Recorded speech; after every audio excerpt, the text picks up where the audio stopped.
Hey y'all, how's it going? Welcome back. It's Mia, and today I'm here to discuss and review The Last of Us Episode 7, the adaptation of the Left Behind DLC. Now, I'm feeling kind of split about this episode because in one sense, this was very well done. I think it was a very well done episode.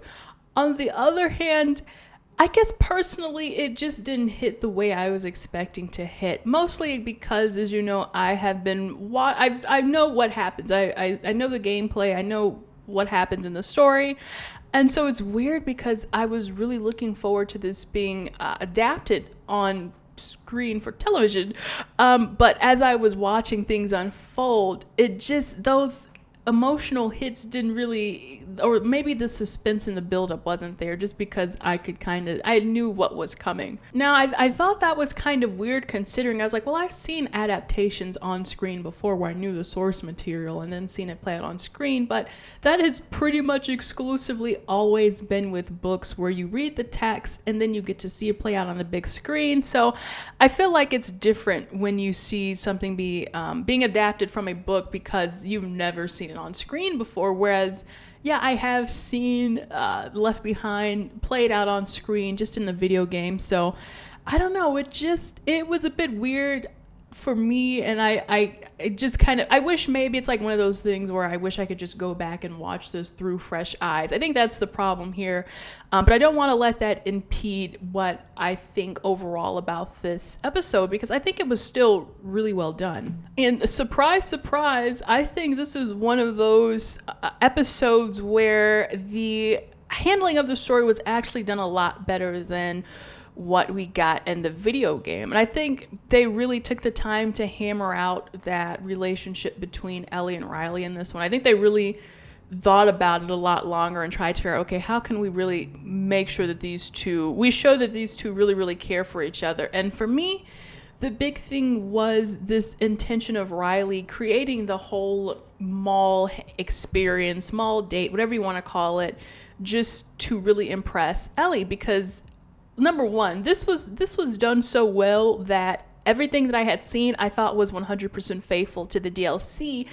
And yes, it was like that in a way, but there are some changes that they made that in my head, it just happened like that all along. So, for example, like I was talking about in the series, in the episode, Riley planned this mall outing with Ellie. It was their first time going to the mall together. She had all of these stops that she wanted to show Ellie, and it shows, she really wanted to pull all the stops to impress her. Whereas in the game, actually, Riley and Ellie had been to the mall before. They'd already explored that part, so it wasn't really as new or fresh or exciting, and it wasn't like, because they'd been there already, Riley didn't necessarily have all these stops planned. They were just kind of hanging out, and that was that. But they'd never seen the mall with electricity before. That's different. And so, yeah, I liked that they were more intentional about what Riley was doing, making her more intentional, and it showed that, Riley really wanted to go the extra mile for Ellie. Another thing that I liked or the way that they handled this differently, was that final scene where they're dancing on the countertops. Now, they do go to the Halloween shop in the DLC, but it's actually the very first shop that they visit in the game. But they kind of just try on some scary masks and have some fun, and that's that. So I like how they combined the dancing scene and the Halloween shop scene, put it all at the end. It just makes it a lot more fun and whimsical for them being, kind of these adolescents just hanging out, dance and being silly, wearing silly Halloween masks, and then it all kind of coalesced to that kiss at the end. So I thought that was a kind of nice way to combine those two scenes. And again, I was none the wiser. I thought it always happened like that. It's like it did, but also it didn't. Although if I could criticize one thing, I don't know, this just felt a little weird or felt a little off to me, was the fact that Bella Ramsey as an actor looks considerably younger than Storm Reed, who plays Riley. Like, to me, I'll be honest, Ellie looked more like a kid and Riley looked more like a teenager, whereas in the game, they pretty much look like they're the same age. So that kind of threw things off to me, because I was like, are they still going to make this end up in like a first love kind of thing at the end of this episode? It can't be, because they seem like there's such a big age gap. But nonetheless, it was a little weird. I'll just move on from that, but that did stick out to me. So another big change that they actually did end up making in this episode was that, it does kind of start out the same way with both. In the game, Ellie gets Joel some shelter because, of course, he's been attacked, and she wants to go find something to help him. And so in the game, Ellie actually is outlet into this mall. It's an abandoned mall. And as she's going to find some first aid or some supplies for Joel, that's what begins to trigger the memories with her and Riley back at the mall. And so we kind of just go in and out of these flashbacks. Like, at one point she's in the mall, and another point it cuts back to another point in, I guess, the flashback mall with Riley. And so you go kind of in and out of that till you get to the very end with Riley dying. And then you have this thing where we have a parallel where she finally does get to save Joel, and she's able to stitch him up and stuff like that. So I actually do like the choice of them kind of having the present day bookmark in this episode, where we start with the present day. And then we spend the majority of the episode in the mall with Riley in that flashback, and we don't get out of it until we end up helping Joel again, or Ellie ends up helping Joel. I thought that's just how the DLC went. I completely forgot that they jumped between the present and the past, and so I'm like, well, it makes sense to me. I'm glad that they decided to go in that direction. Although I saw some people on Reddit who were kind of a little bit upset with the pacing of this, because they just, you do want the story to be moved forward. You only have so many episodes to tell the story, and we already spent episode 3 with the big extensive backstory, and now once again we're spending episode 7 on a big extensive backstory, so you're not really doing a lot to move the story forward. And I do get that point. I think with the game, the way that it first came out, a lot of people experienced it where you played the whole entire game without this episode, without this DLC, and you grew attached to the characters, you learned to love Ellie and Joel, and then, hey, here's the bonus DLC. Now that you've gone through this whole journey, you get to go back and you get some bonus content, which is really nice and refreshing. Had some great gameplay elements too, very experimental. And, it was some nice supplemental material now that the story was over. And that's how I experienced this between the original gameplay and then the DLC. Now with the game being repackaged as The Last of Us Part 1, they inserted the DLC into the game, and it actually takes place right where we're at in the series. So they're being faithful to that.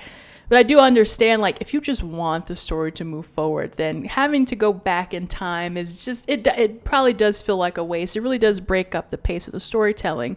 But I think maybe once the entire season is released and you can watch things at your own pace, I think it will just make a lot more sense when you're able to see the whole thing in full and be like, okay, it felt like it slowed down the pace before, but that's only because, guys, we're watching this week by week. I think, if you can watch it at your own pace and everything is out, that really won't be much of a problem anymore. So yeah, final thoughts. Yeah, I think this was a really, really well done episode. I didn't have the same reaction to seeing the story the way that I did the first time, but that's cool.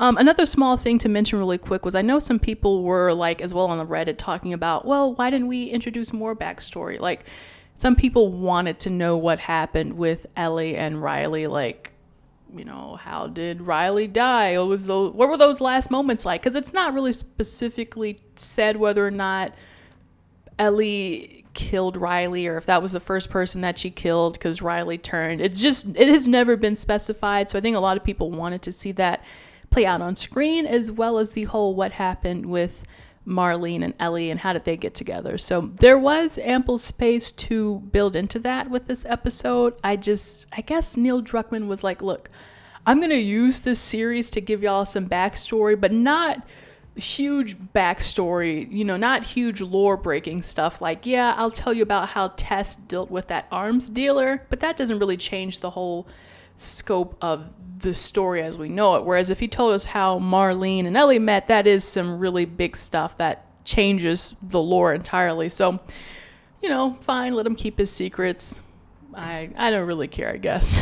Or at least, I think the choice that he made in this to keep the storytelling pretty much the same, I'm fine with that choice. But anyway, yeah, I'm going to wrap it up here, guys. We have 2 more episodes to go. I know I've had some little nitpicky things about this series, but I still have been enjoying it. I think it's been a good watch. It's been a really well-produced television series, and I think a lot of that is owed to, I mean, it's a great team, and you've got HBO working with it, so it's been really great.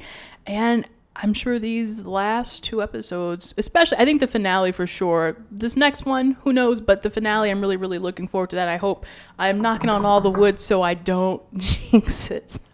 But yeah, I am enjoying it, and I can't believe it's almost wrapping up. So guys, let me know what you thought about this episode down in the comments below. Let me know if you liked it, if you didn't, and please be sure to leave a like and subscribe for more, so you know when that next episode review is coming out. And stick around for The Mandalorian. I have that review up, posted now, so if you just love Pedro Pascal, if you're in the Pedro Pascal fan club, stick around so you can continue to see my Mandalorian reviews. So I'll leave it there, and I will see you guys in the next video.